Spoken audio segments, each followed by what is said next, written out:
What is good, ladies and gentlemen? Welcome back to another episode of Buzz Buzz with your boys, Brandon and Jacob. Listen, football is hot and rolling right now. College football playoffs.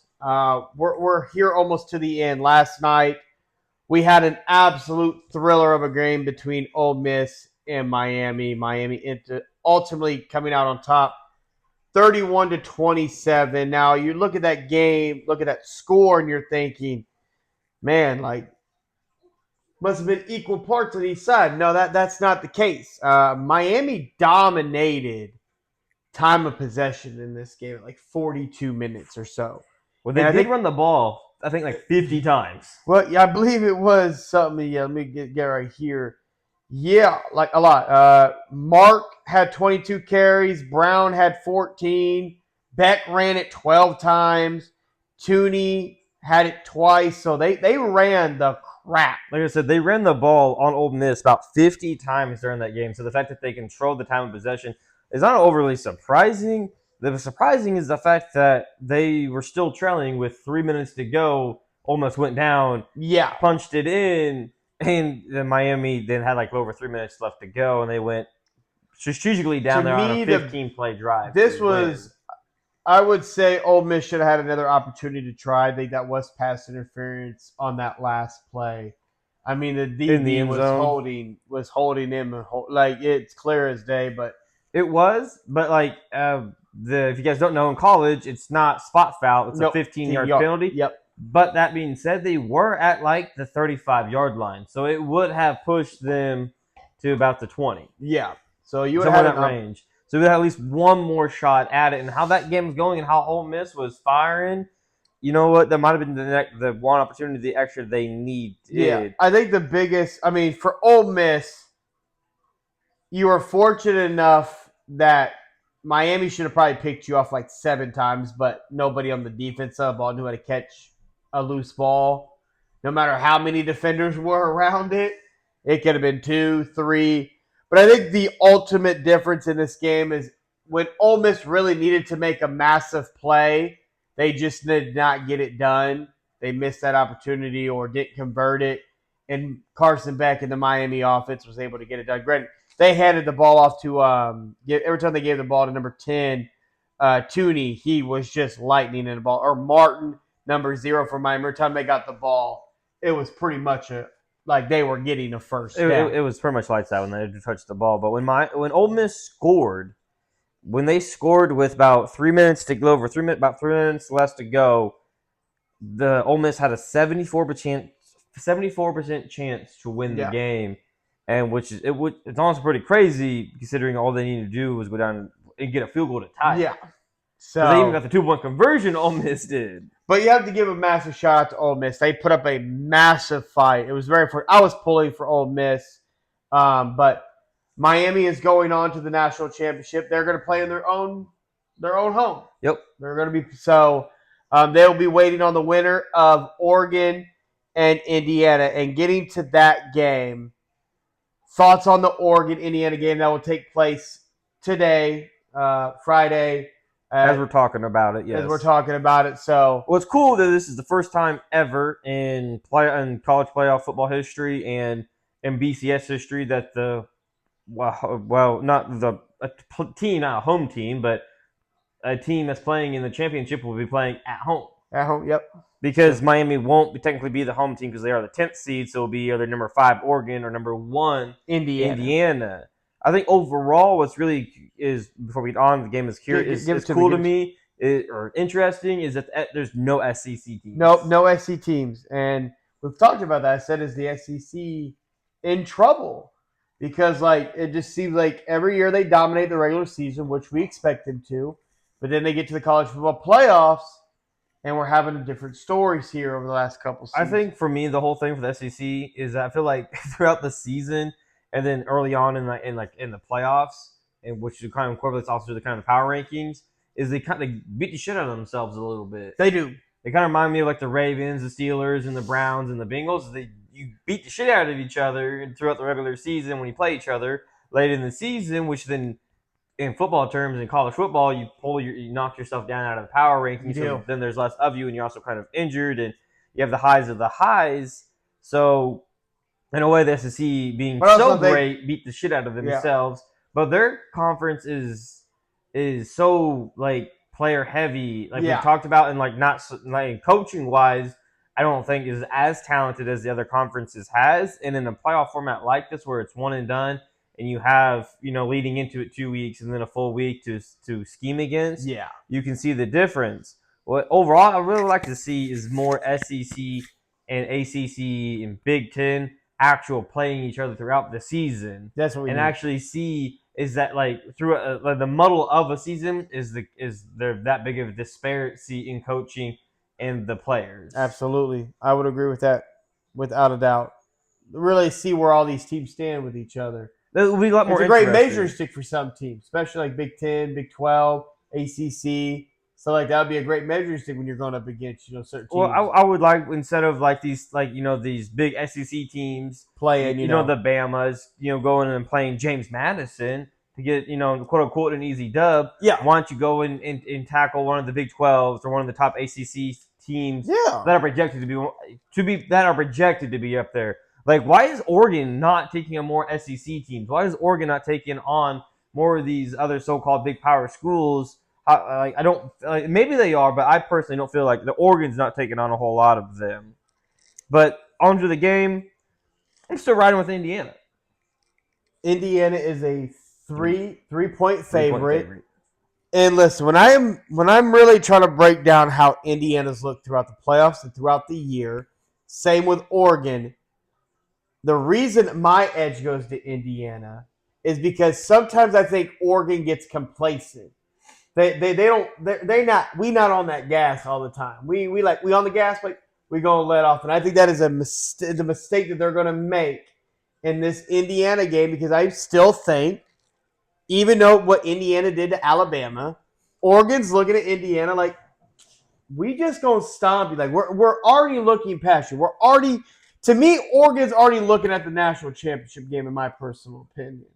I just think they're overlooking Indiana and what Indiana's able to do to you offensively, explosion, running the ball, passing the ball at a high rate, and then their defense.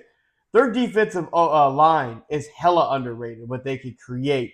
Pressure-wise, their DBs are great. Corners are solid. Linebackers in the run, but like, I'm not really looking at Oregon to run the ball. That's not Oregon's game. You know what I mean? Oregon's going to try to beat you with speed.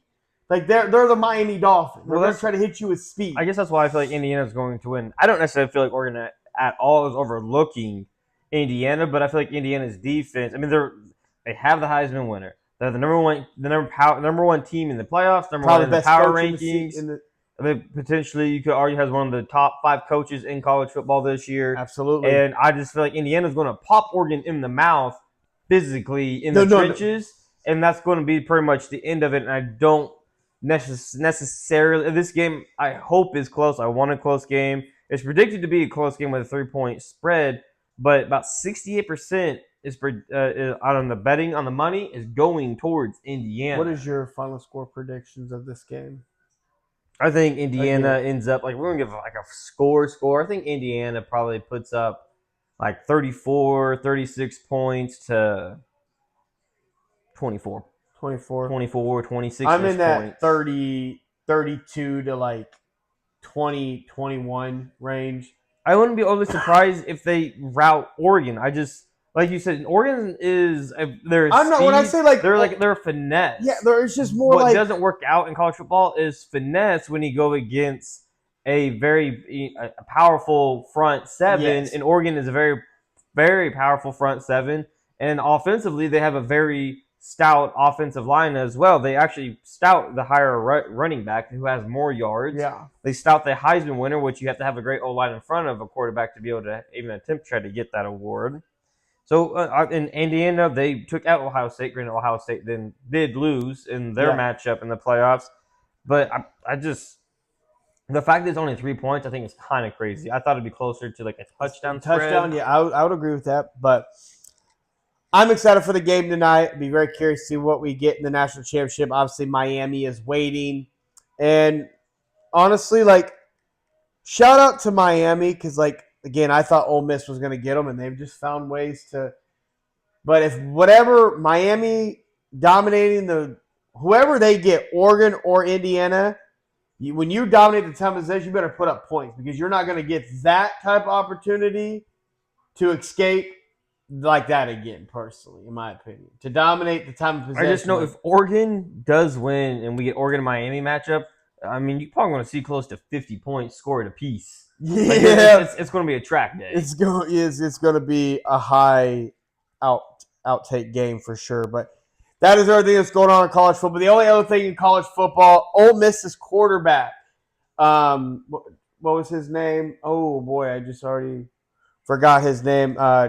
But he did request another year of eligibility for his 6th year. The NCAA did say no, which I think is absolutely flabbergasting, considering you just hand out eligibility forever. But the Ole Miss is going to what is the term I'm looking for? Appeal it to try to get him back for one more year. We'll have to see what happens on that. Another thing in college football, it's Chambers. Yes. So he requested another year of eligibility going into his 6th year. He was denied. They are going to appeal it and see what happens. Also, breaking news as well, Washington Huskies quarterback Williams is returning to the Huskies. He announced on his social media after he was agreed to re-sign with the team, but then said he was entering the portal, but Washington was like, we're going to pursue legal action, and he was like, I guess I'm coming back to school, so we're not going to lose any money over here. So Husky fans should be thrilled.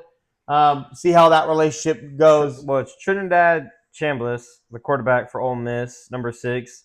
He threw for about 4,000 yards, 22 tutties, 3 picks, had about an 87 QBR this year. I'm honestly kind of curious why he wants to come back at all. Well, he was the backup. The quarterback that was in front of him got hurt. He took the job, and he kept it. The quarterback that was the starting quarterback, he entered the transfer portal. He stayed on as the backup and stayed with the team throughout the playoffs, but hit the portal. He was actually the backup, which is crazy. But the starter got hurt. He came in and balled out for Ole Miss. So I mean, again, like the games that he did play, he put up a great 2015 season. So maybe just wants one more year. I mean, I think even if he doesn't get it granted or the school he'll land on a roster. I still think he'll get drafted in the late rounds in the draft, just based off of the sheer athletic talent that he displayed this season. So, but that is everything. He'd be a great backup for Lamar Jackson or Jalen Hurts. He would. Because they're placed, or Kyler Murray, where the fuck he lands. That's fair. If he stays put, I guess. Because of the system that just because his play style is the same. He's very mobile. He can mimic those guys as well too. Especially if he does not you go somewhere, he can mimic those guys. Especially if you are, like playoffs like they do in certain quarterbacks.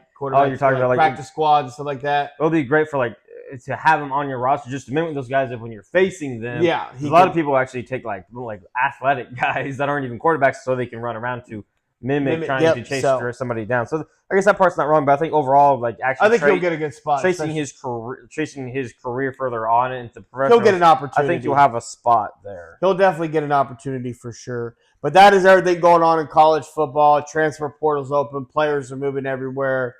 They need to fix that. That's it's just I think eventually they will fix it because we've been talking about it, but now big media and the bigger programs are talking about how we need to fix this. And the coaching, like Ole Miss, shout out to them making as far as they did in the playoffs. No, shout out to Ole Miss. All the talk that was going around them because they lost Lane Kiffin. He went to LSU. And then pulling the staff. Lane Kiffin, I just know, Lane Kiffin, you're lucky that they did not make it to the national championship game because, it would have affected the way we looked at you. It would have affected you, and I don't care what anybody said. In my opinion, it affects that they made it to the semifinals. In my personal opinion. Yeah. But, overall, they need to fix the transfer portal. But the thing they said, they came out and said, all the players that enter the transfer portal, I think they said about 34% of the players that enter it do not end up landing on a roster or at a school. That's crazy to me. To me, that's not worth hitting the portal if I'm already on a roster. Yeah. I think eventually we'll get back to the day where you stick and stay and you make it work. And they got to figure out how to make it stick and stay. Well, that's the players, though. That's the student athlete trying to jump ship to try to jump up a roster spot to try to get the play time. It's either the roster spot or I'm just trying to go get a bigger bag. I mean, like if you're the top 100 that enters the portal and you're considered the top 100, you're gonna get. I chase the money. I chase the money. Like if the program that I'm playing for doesn't value me, like some other people might value me, go get your bag. But at the end of the day, we see kind of like Archie Manning. He's like, I gave money back. I could the portal. I could have gotten more money. Yep. But I'm not here just for the college. I'm trying to develop and grow my talent and get to the next level, which is I think is getting kind of lost with all the melee. Well, with Archie doing that is a very lost commodity right now. Well, that's what I say. I think eventually they will fix the transfer portal where it doesn't open. Coaches can't move. They can be fired, but they can't be moved. Yeah. Until after the championship game happens. But that is everything going on in college football. We're hoping we get that portal fixed. When news like that drops, we'll bring it to you.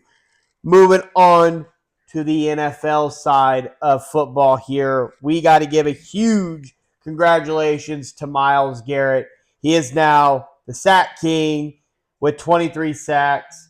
And there's a lot of things we got to break down on this Myles Garrett situation. So we have the passing snaps that he did it in. Well, let me pull that one up here for you guys. Here we go. So when Michael Strahan broke the record with 22 and a half, he did it in 567 passing snaps.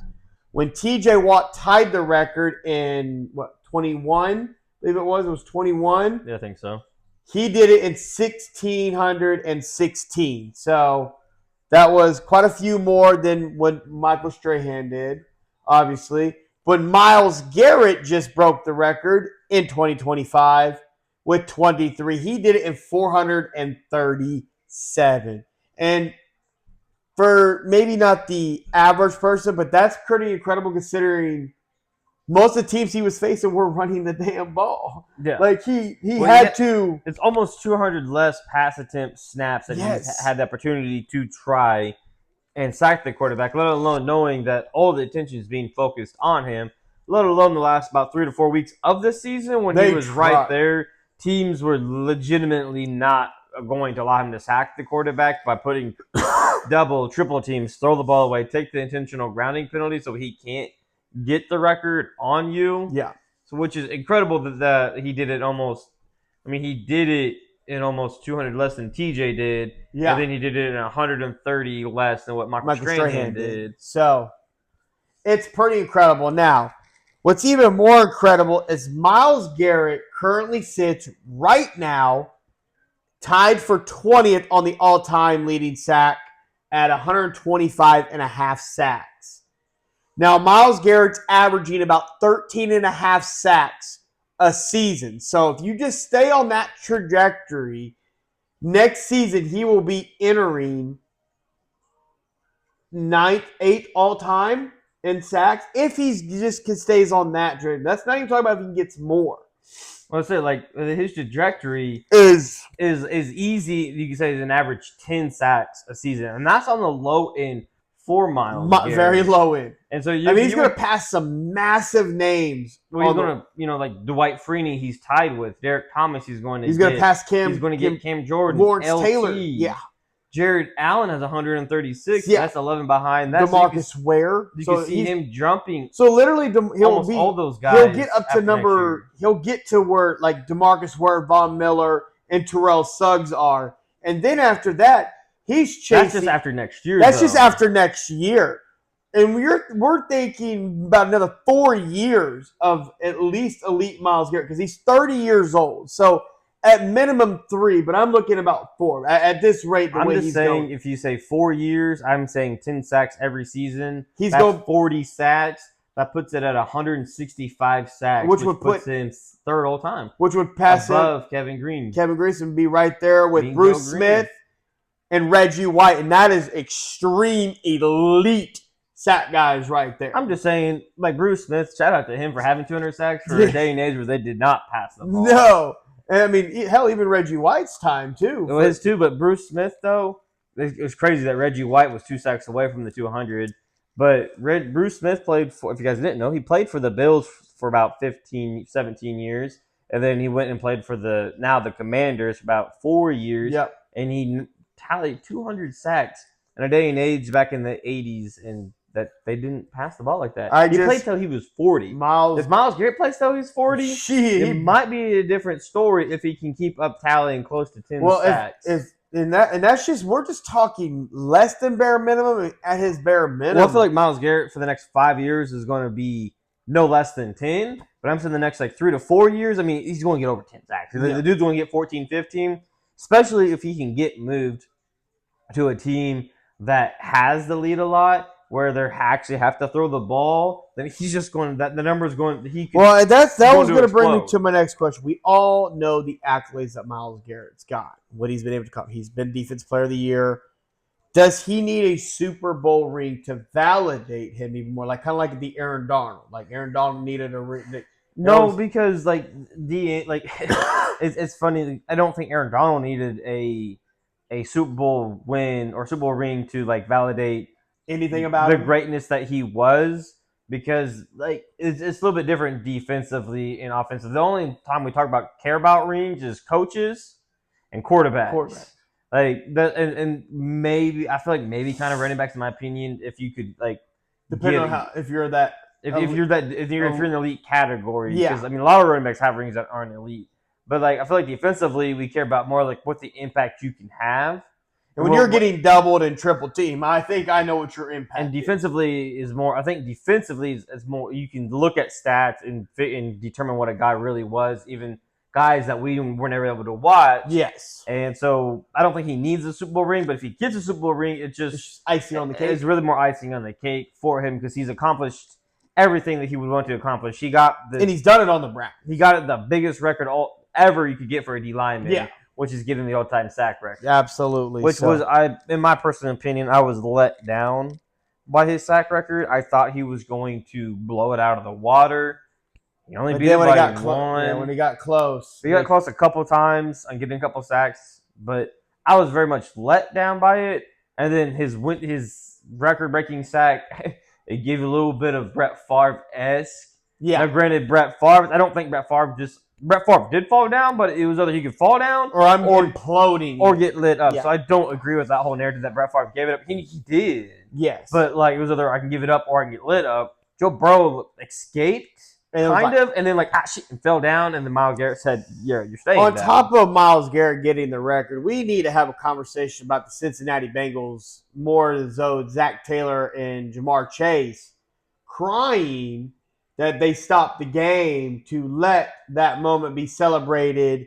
And Jamar Chase tried to compare it to, that's like them stopping the game when I got my 10th catch. That is not even in the same. That was the most stupid analogy I think I've ever heard. And I said some stupid shit.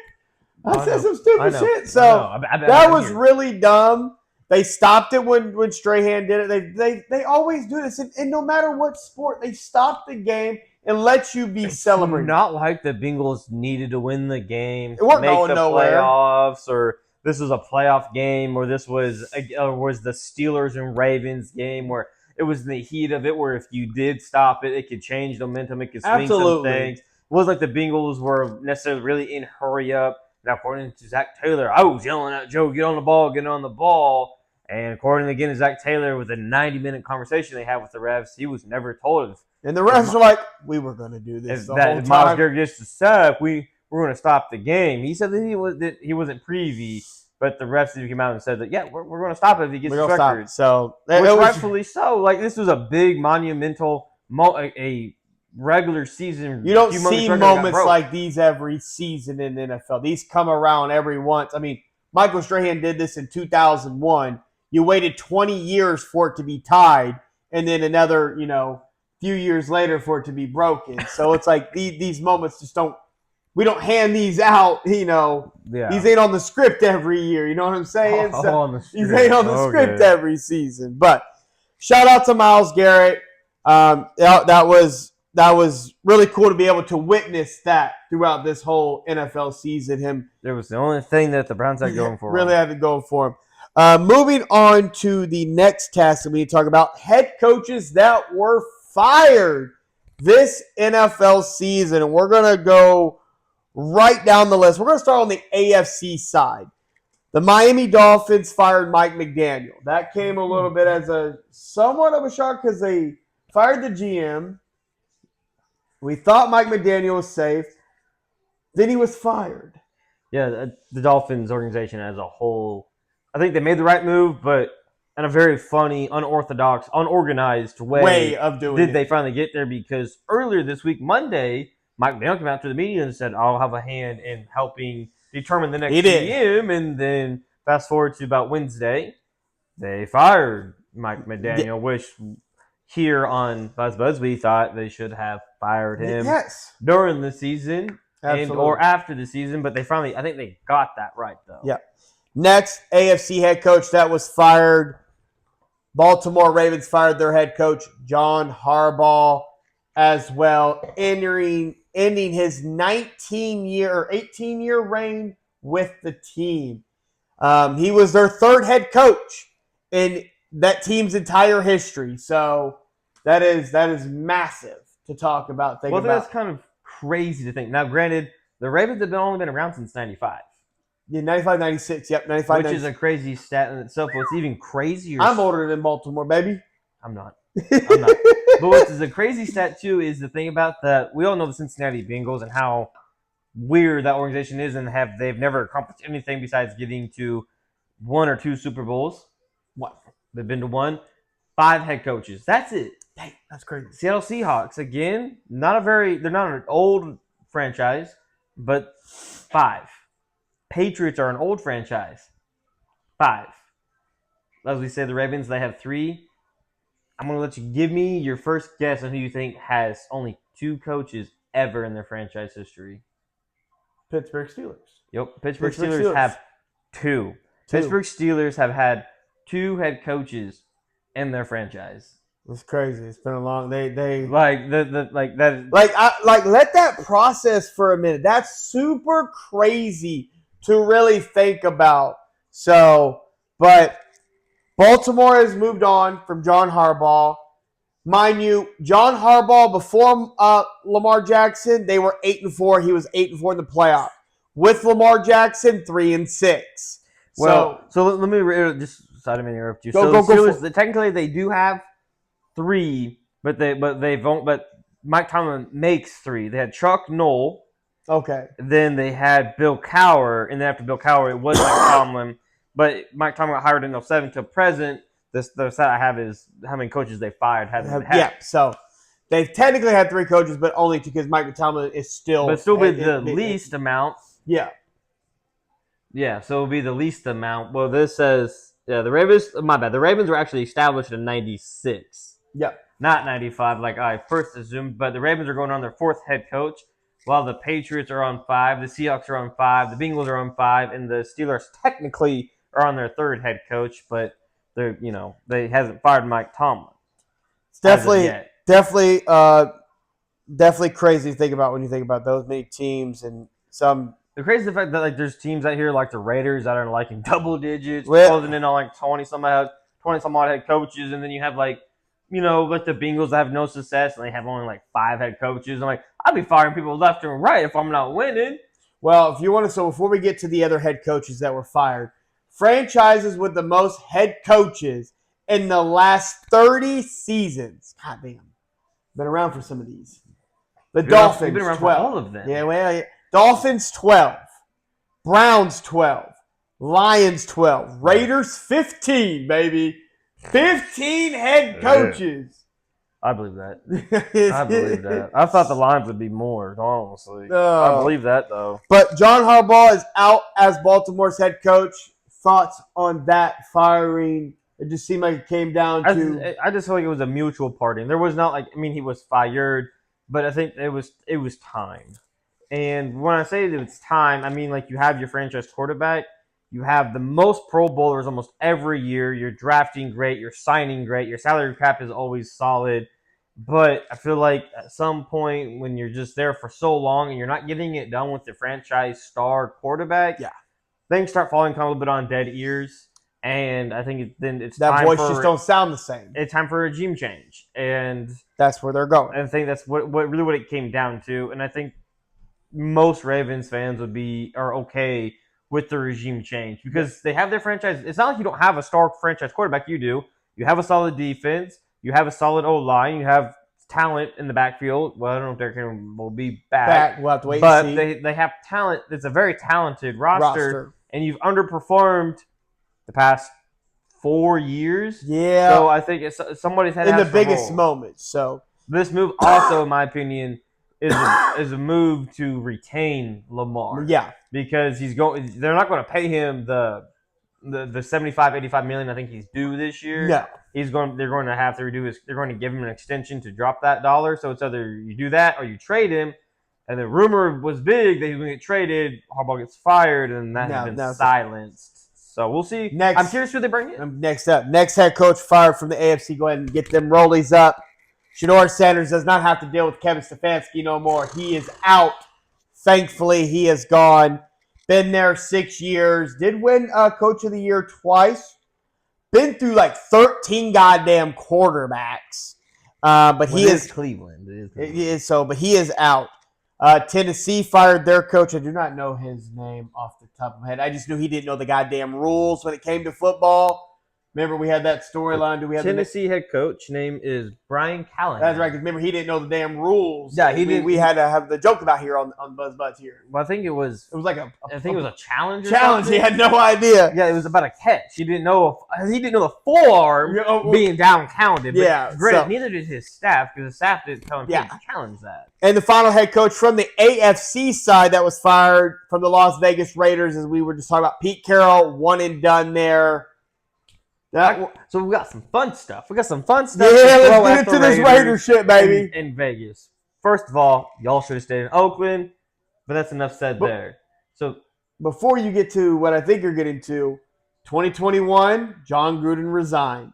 22, Josh McDaniel hired. 23, fired. Hired Antonio Pierce in 24, fired him in 25. Hired Pete Carroll in 25, fired him in 26. So as my man's listed off, the head coach. But the Raiders are now spending $50 million on coaches who they have fired from the team. Antonio Pierce they're paying him $8 million, which I did not agree with that firing. Then Josh McDaniels, they're paying him $10 million while he's the coordinator for the Patriots, making what he's making there. John Gruden on his 10-year contract that he signed back in the day, he's still getting paid $10 million.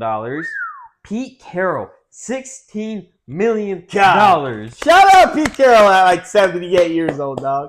Well, that $16 million actually would have put him tied with Mike Tomlin and Jim Harbaugh and making more than Sean McVay. Wow. And then last but not least, we have to throw in the OC, the brains of the operation. Chip Kelly was making $6 million as an OC.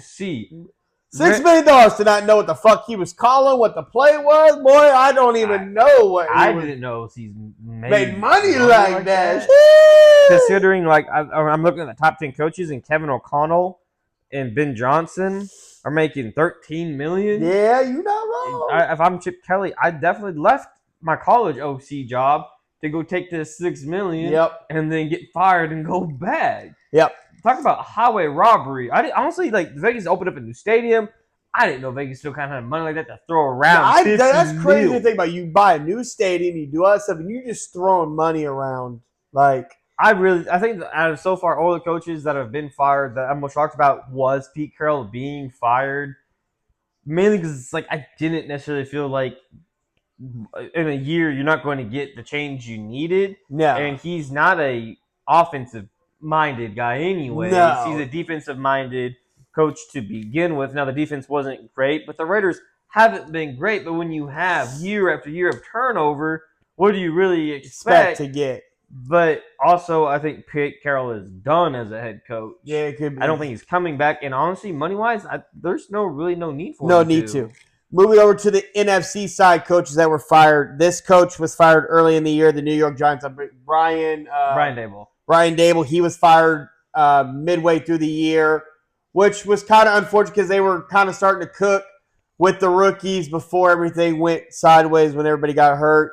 That was a tough one to let go. Arizona fired their head coach. Jonathan Gannon. Didn't see that one really coming personally. That one was probably the second most surprising because I get it. because you were there for 2 years. Yep. And you had a solid first year. Kyler Murray flopped out the second year Naturally. that you were there. Well, Call of Duty came out. Yep. Priorities. But then, like, you kind of – I felt like they kind of caught traction a little bit after they put Kyler Murray and they left him on IR. I felt with Jacoby Brissett and that offense kind of started catching ground a little bit. I felt like they were right. I thought they were that team this year that just couldn't quite get over the hump. Yeah. They were just kind of losing by one possessions. So I was really shocked by this firing by the Cardinals to do that, considering I felt like they were really kind of trending in the right direction. But I don't like that firing. I understand the Pete Carroll firing. It's the Raiders, but I don't really like the Jonathan firing. And the final firing from the NFC, the Atlanta Falcons fired Raheem Morris. That was a tough one, too, because I thought he did enough at the end of the year to save his job, but I guess maybe... I like the firing, the whole sense of... Because the GM also got fired. GM got fired, too. And so I like the firing in the sense of that the GM and the head coach brought in... And their... Rick McKay is no longer the CEO of the Falcons. Greg has been evaluated from president and to CEO of the Falcons as well. So he's been evaluated. Yeah. So he's been promoted. Yeah, if I'm reading that properly, let me bring that to you. Make sure I'm getting my information properly out to you guys. So they made a lot of changes here. So he's no longer CEO and president. Okay. So he's just now the president. Just now the president. Yeah, so he's no longer running both operations, both titles. But to me, you have to fire the head coach and the GM. You brought in Kurt Cochain, paid him big money, and then you draft. Then you turn around and you're like, "Hey, we need to get up and get Michael Penix Jr. Yep, coming off a great year in college. Okay, but with the 8th pick, but we're going to sit him behind Kurt Cochain. Let Kurt Cochain develop this young talent we got offensively, while also bringing up this defense talent that we've been drafting and harboring." And then the first year, obviously, we knew Kurt Cochain was coming off that Achilles injury. Yep. And he wasn't able to, and had to learn a new offense. And it was very sluggish. It wasn't great back the previous year. Benched him, put Michael Penix in, and then go to the next year. He was the starter. Michael Penix has injury history, got hurt. Kurt Cochain comes in, goes on 4 straight wins, baby. And then they ended up being just one game out of actually winning. They would have beat the Jets. They actually would have been in the postseason. But Kurt Cochain looked great while he was in. Kirk Cousins obviously looked great. And so Kirk Cousins will probably be hitting free agency this year when they cut him. So I think the owner did the correct thing to fire both, because we looked like we probably had the quarterback we needed, but every quarterback that's older, coming off of a ACL or an Achilles, has struggled, especially trying to learn a new system like he was.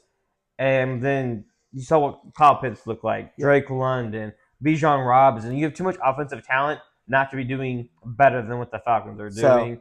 So those are the head coaching jobs that are open. Now, the coach I want to talk about the most, and one other before we move on to that. The Cincinnati Bengals kept Zach Taylor. Do you like the Bengals keeping him as head coach? Sure. I haven't made the playoffs since 22, and they decided to hold on to him. I don't know how it's going to fix not having a defense. I don't know how it's going to fix Joe Burrow getting banged up. I don't know how it's going to fix the scheme that they're running, that Joe Flacco ran better than Joe Burrow.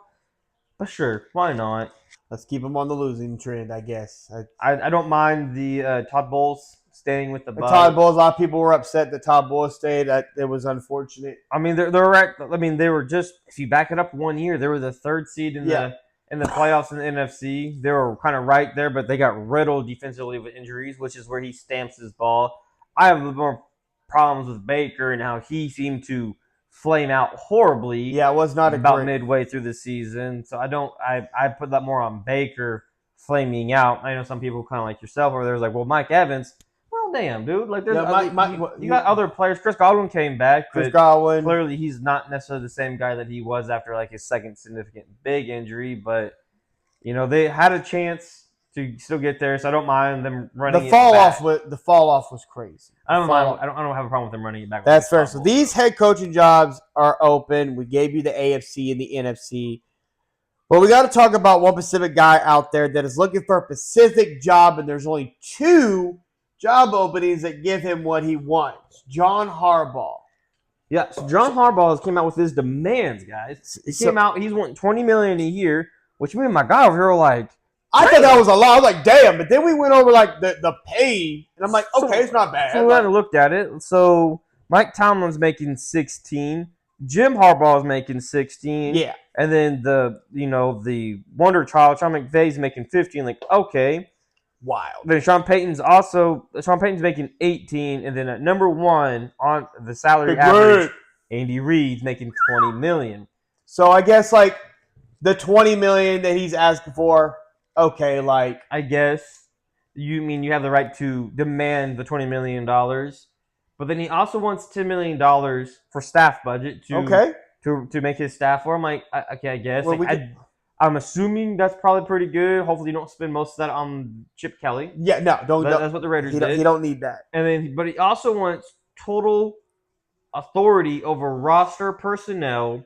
But the biggest thing is though he would like to select his own GM. And that right there is the piece of information in this right here, because there are 2 organizations that do not have a GM, and that is the Miami Dolphins and the Atlanta Falcons. So those would be the ideal 2 landing spots for John Harbaugh. So, but I think he's going to take the Atlanta job. It's not the easier, like that division's winnable. Like it's so winnable. That team is ready to ride. So it's like I could see him going more for the Atlanta Falcons job based off those demands. So I think the Falcons job makes sense because they don't have a GM, but they have so much talent offensively. But they're missing the quarterback aspect of it though. And their defense, it has always kind of been lacking a little bit with even back to the Matt Ryan days. I feel like the Falcons defense has always kind of lacked. But like Jim Harbaugh needs a lot of money for his staff because he's not a defense or offensive guru. Special teams. But so going to a team that's flushed with young talent is understandable. But to not necessarily say that you're wrong, but you're wrong. The Dolphins do have a GM. The Dolphins expect to hire Eric Slovenia as their new GM. Okay, so that from the Packers, there was their VP of personnel, which I do like, and it does make sense to pull players from the personnel from the Packers for as well they do draft and develop. Drafting. So that gets a little iffy when you're looking at the Dolphin or the Miami side of it. So, but the Dolphins didn't waste no time in getting out and snagging a guy, snagging it from an organization who drafts well and develops players pretty well is solid for an organization that's struggling to develop players and to have some discipline in the organization. But do you think John Harbaugh ends up coaching a team this year? I do, yes. He's made it very clear he wants to waste no time. He wants to get back out there. I do. I think he will be the Atlanta Falcons head coach. I just think it's a matter of coming down. I don't know if that owner would be willing to give him that $20 million that he's after, maybe like 18 and a half. Probably be where he would be. I feel like $1.5 million for such rich people is chunky. Well, you like to think that. The one coach I want to talk about that was fired that seems to be just head over heels that everybody thinks he deserves another opportunity and is on everybody's top. We got to get him. Kevin Stefanski. Why is this? I get he spent 6 years with the Browns. He was, I think, coach of the year twice. But the guy that was supposed to be a great offensive mind couldn't really develop any goddamn type of quarterback, no matter who it was. Well, they didn't really ever draft a quarterback, though. Like, he's actually, I've been waiting for you to get to him. So okay, let's get into he actually was against the Deshaun Watson trade. Yes. He did not want to give up the capital. He did not want Deshaun Watson.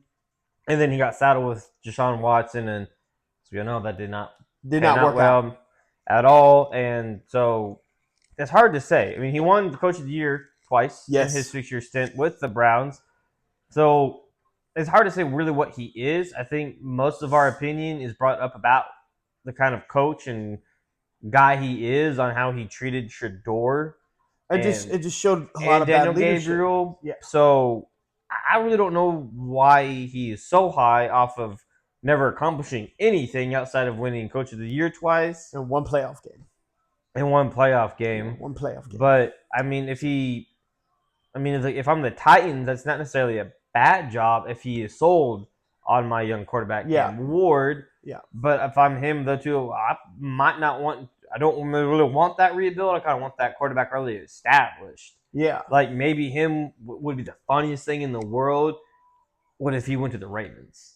That'd be the funniest thing, though, because like Lamar's already there. He's established, and that's what something he should be looking for. I don't necessarily know if Kevin Stefanski could establish like the culture that is needed there to round up Lamar and those players. Lamar wrap himself around Kevin Stefanski as well. That's a big. Well, I don't think so, but I think it would just be kind of funny if he goes to the Browns to the Ravens. But I think it'd be more intriguing. Maybe a lot of people have him linked to the Giants. Is where he's essentially you do kind of have your quarterback there too, in Jackson Dart, Scabito. There's elite neighbors, got elite wide receiver. The Giants is a very intriguing landing spot. You have talent offensively. You don't lack talent defensively. No. So they have a solid ass defense. Just need another piece or two.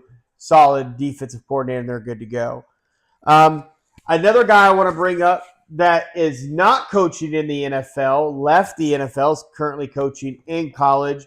Do we see Bill Belichick return to the National Football League in 2026 on a roster as a head coach? The only way you see that is like the Ravens come calling, or potentially the Bills end up being a one and done, and they say goodbye. Okay. He's not coming to any of these rebuild teams. He's not going to the Raiders. He's not going to Tennessee, Cleveland, Miami.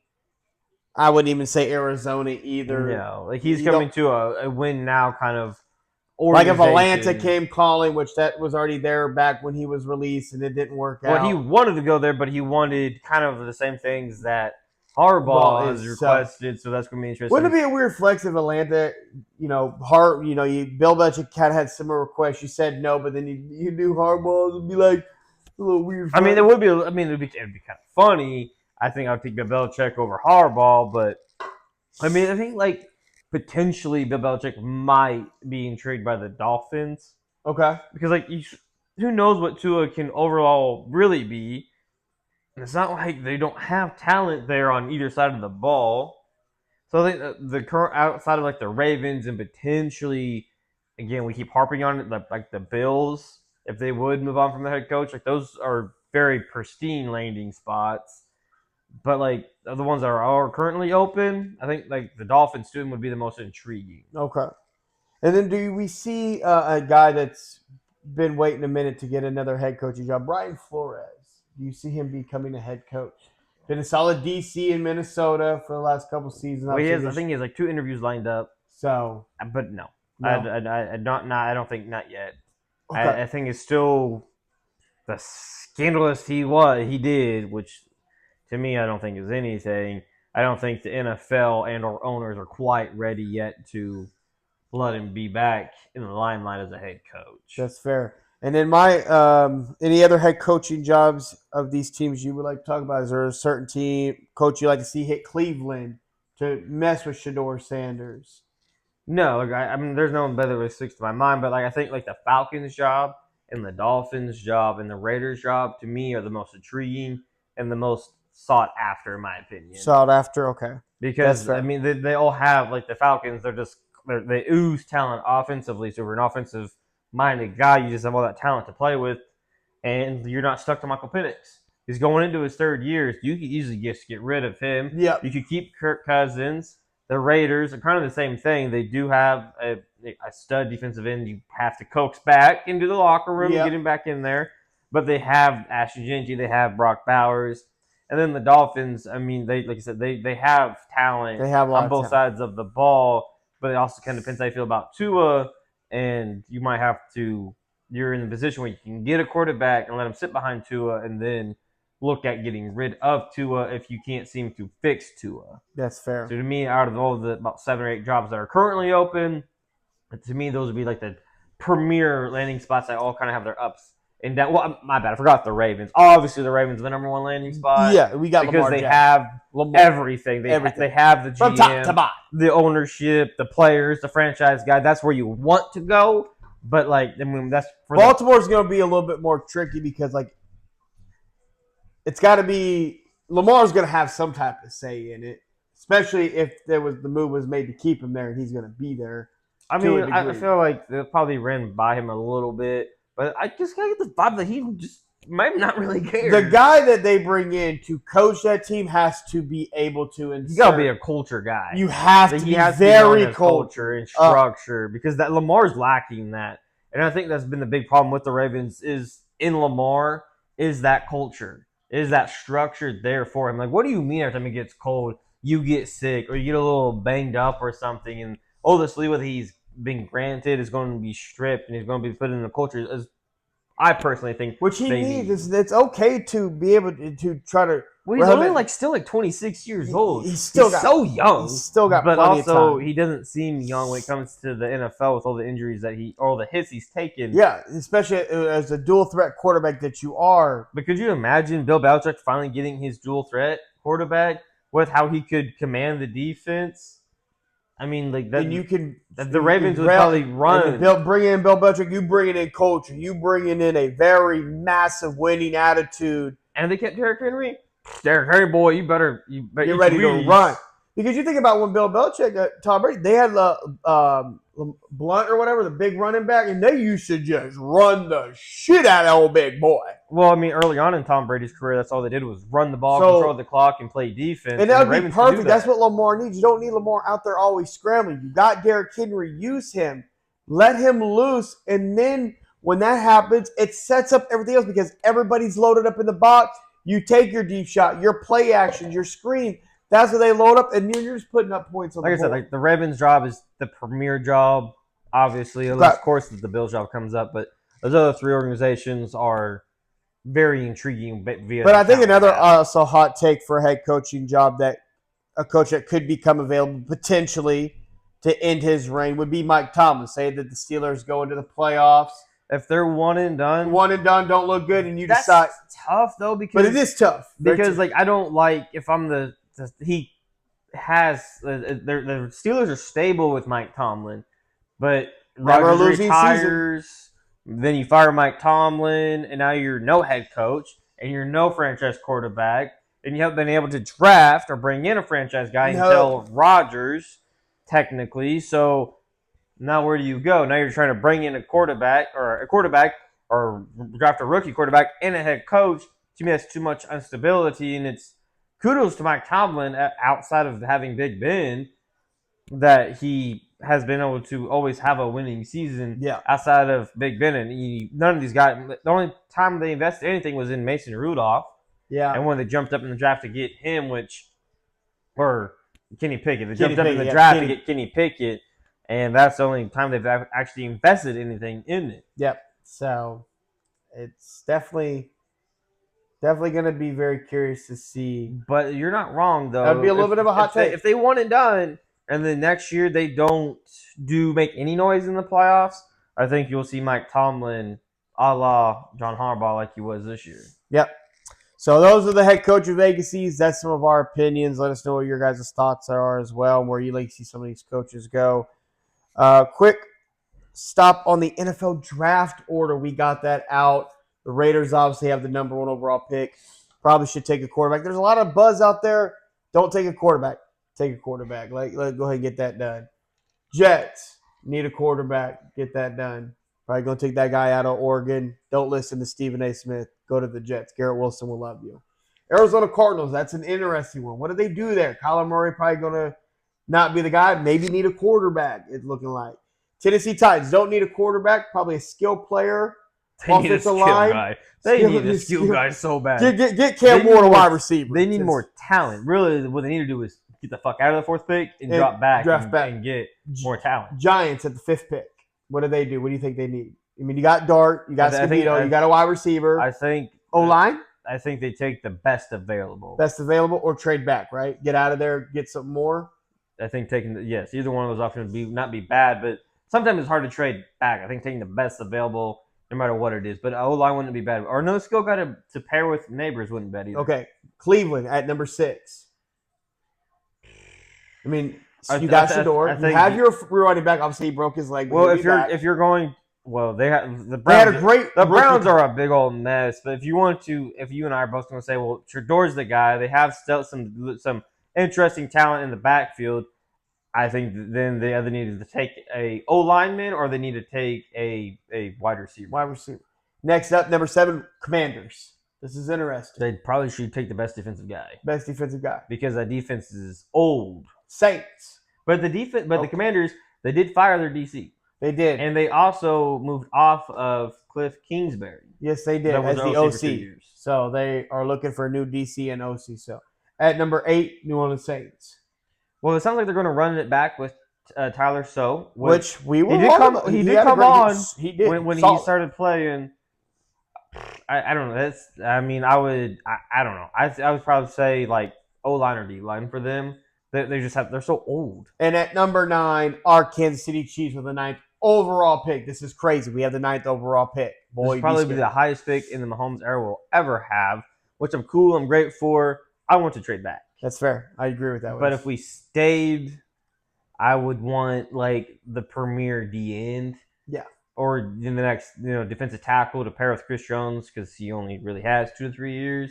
So either one of those options. But I like trading back to the mid-teens and getting more draft capital. And the final pick of the top 10, Cincinnati Bengals. They're taking a quarterback. Probably take an offensive lineman. Oh, well. You should probably, in retrospect, get his blind side. Get a left. They would need a right tackle. They need it all. Like, right? I really don't know. Pick somebody on the offensive line and get it. Side note. The Bengals probably should go defense. They should. On a side note, the 13th overall pick belongs to the Atlanta Falcons, which it does not. It actually goes to the Rams from the Michael Penix trade from last year. So the Rams are the number 1 seed, the 2nd seed, I believe, in the NFC. They're the 5th seed. They're the 5th seed, sorry. 5th seed in the playoffs, and they are going to have a top 15 pick. Yeah. And then also the Colts have the 15th overall pick, but because of the Sauce Gardner trade, that is now going to the New York Jets. So I don't think the Colts saw that going. No, I don't think they saw that one going that way. So that was that. So that is the draft order. It's going to be very interesting to see how the draft goes with that order. But that's that. We'll see where those guys do. Moving on to the playoffs. Playoffs are here, Brandon. We're going to start on the AFC side. I'll read them off. You let me know. Okay. All right. So on the NFC side, we got the Panthers, number 4 seed, versus the number 5 seed Rams. Rams should take care of this one. Even though the Panthers beat them already? They did, but I think the Rams are going to take care of business here. All right. Well, the Rams are actually favored by 10.5. Next, we have the number 3 seeded Eagles versus number 6 seed Niners. This was the worst matchup the Philadelphia Eagles could have got. The fact that you chose not to in the final game to win this, knowing you could have got the 2nd seed instead of this seed, give me the Niners by 10. What if I told you the Eagles are favored by 6? I would. Somebody's needs. I'm taking to the points down. I'm taking the take the points and run. Now, give me the Niners by 10. This is the worst matchup for Philadelphia. All right, so then we move on to the 2nd seeded Bears. Shout out to Pope. Packers. The 7 seed Packers. I'm going to go with the Bears only because Jordan Love is coming off that concussion, and I just don't know how. But I do think it's going to be a close game. The last 2 meetings of these games have gone to OT and have been on a game-winning drive. Who do you think is favored to win? I'm going to say the Packers by 3. Packers are favored by 1.5 on the road. So if you flipped it, the Packers actually are favored by a field goal because home teams are always given 3 points. 3 points. All right. So back on the AFC side, we'll go from bottom to top.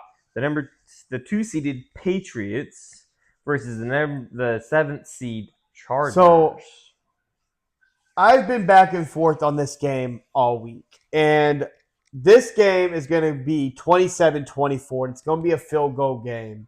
And I really don't know which way I'm leaning, but it's going to be a field goal game. So I think the Chargers could easily get this game, but New England can get it as well. It's going to be a field goal game. Yeah. I didn't chime in on the NFC side because I thought you pretty much were correct, but you're horribly wrong on this take. The Patriots are going to dog walk the Chargers out. The Patriots are actually favored by a field goal, but I think the Patriots dog walk the shit out of the Chargers. Okay. That Chargers defense ain't going to stop the subpar talent they have, but that defense, New England, is going to just smother Herbert. I don't like. This game might be the only bad game we might actually get. Okay. Moving on, we have the 3-seeded Jags versus our 6-seeded Bills. Now listen, I know how the Jags have looked this season. Defensively, they've been on another level. Confusing they've been. And offensively, they actually got to another level when they made that trade for Jacoby Myers.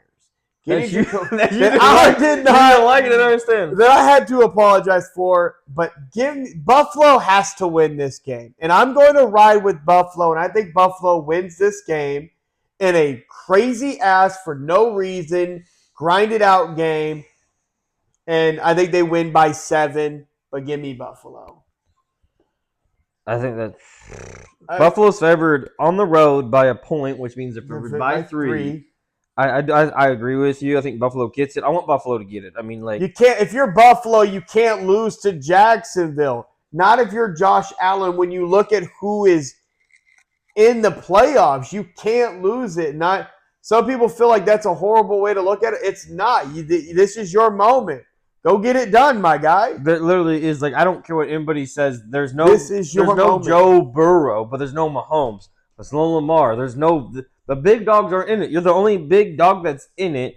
Go in and take care of business. And Josh Allen plays on a superhuman level in the playoffs. The only reason why he ever has lost because he runs up against Mahomes and he loses. Yep. And I don't really trust Trevor Lawrence. Considering the last time you saw Trevor Lawrence is like he's just an interception machine in the playoffs. Last 2 times he's made the playoffs. He's played in 2 playoff games. His first win was against Herbert. He threw 5 picks. His second game he went against Kansas City, he threw 2. So it's like I just no. I don't trust him. I like the Bills take. So we move on to the Steelers got the 4th seed versus the Texans. Now, Aaron Rodgers is not the same Aaron Rodgers as he once before, but what he's been able to accomplish with this team has been nothing short of spectacular. Only fortunate part is he's going up against probably the best defense in the AFC, in that Houston, Texas defense. Hunter, Anderson, them boys, they see 3rd and 5, they bring in the whole house. Give me Houston in a low scoring game, but Houston's going to win this game. They're just going to smother that Steelers offense, unfortunately. Well, Houston is favored by 3, but that's crazy. Not really. I mean, not really, because they're on the road, so technically, if they were at home, they'd be closer to like 5 to 6 points. So if they were actually at home, being on the road, and I agree, I think it's going to be a defensive brawl. I trust Rodgers not to make that mistake, but I do not trust CJ Stroud not to, because last year against the Chiefs, couldn't get it done. Yeah. I don't see anything changing. The defense is going to be stout.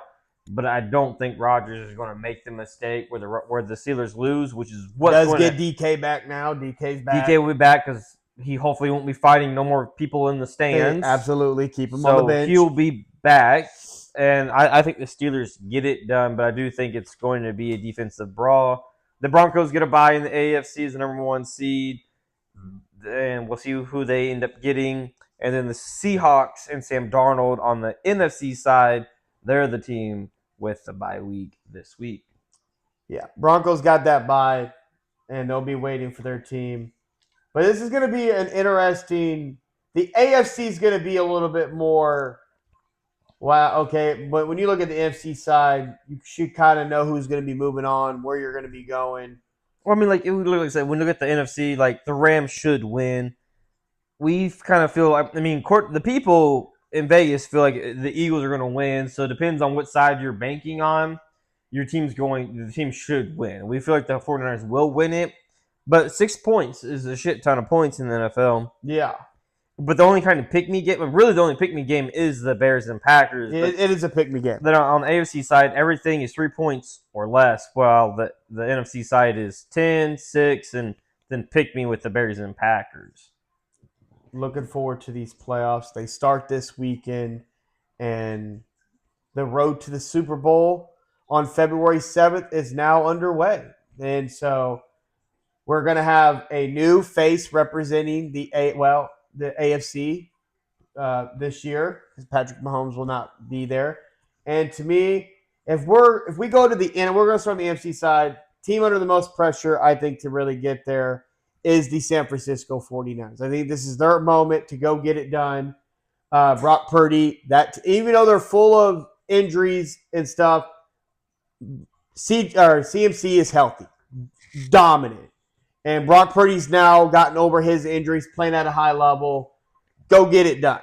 Go get it done. The only team that's going to be in your way will be the Rams. But the problem with the Rams is we're not going to stay on that gas. You know what I mean? We're going to take our foot off, and they get themselves in a big bind, and then they can't get themselves out of it. We've seen that throughout the last couple of weeks of the season. Well, potentially, because you're saying them, like the Seahawks would get the Niners, while the Rams the Seahawks would actually get the Packers, while the Niners and Rams would meet up, and the Rams would actually get a home field game in the divisional round. Okay, so that would be your one holdup right there. Niners, you get past that, you're going to the Super Bowl. You get past them, you're going to the Super Bowl. There should be no reason why you're not going to the Super Bowl. Let's keep that a buck. Because let's keep it a buck. Nobody trusts the Bears or Packers. No. If you're not an Eagles fan, you don't trust the Eagles. You don't trust the team. You trust Jalen to rise to the occasion, but maybe not the team. Yeah, that's about it. Because Jalen plays ball lights out when it comes playoff time. And I don't really know what to make of the Panthers. They're kind of just happy to be there. Like, we did it. Well, the Panthers and Bears are kind of the same in the same nutshell. I don't really know what to make of you. And then Seattle is going to come down to strictly if they can control the clock and the pace. Sam Darnold seems to be okay. We've seen it twice in big moment games. They've controlled the pace, and he's been fine. But again, the case for the Niners is pretty solid. And then for the AFC side, and again, we've already touched on it when we were going over, it's Josh Allen. Mm-hmm. And if you want to make a solid extra case, you can make it for Aaron Rodgers because you get it done. You're in another category with 4 MVPs, and you get another Super Bowl ring. So that would make you 2. We'd be having a different conversation. Now, for the NFC side, you can make that same case for Matthew Stafford. Get another ring, get a regular season MVP, we're looking at you in a different limelight. But I think the pressure is more on Brock Purdy and the Niners. For the AFC, it is solely the goddamn Buffalo Bills. I don't care what the roster looks like. This is your time to get it done because the one guy that has always stopped you is rehabbing and the team ain't there. So there's no excuses. I don't want to hear any. And like we said, people out there that want to try to notion that narrative, sorry, it's not going to work for me. This is your moment to get it done. I don't trust any of these quarterbacks in here outside of like Aaron Rodgers. But this is not the same Aaron Rodgers that he was in Green Bay. This is a 40-year-old guy now. Well, not the same. This has been 5 years since Rodgers has been in the playoffs. So Rodgers is inching to perform. But it's on Josh Allen. But I'll let you go ahead and I want you to give me your quarterback rankings starting on the NFC side. So the NFC side, these are my 7 quarterbacks ranked 1 to 7. Well, I'll start from the bottom. At number 7, I got Bryce Young. At 6, Jordan Love.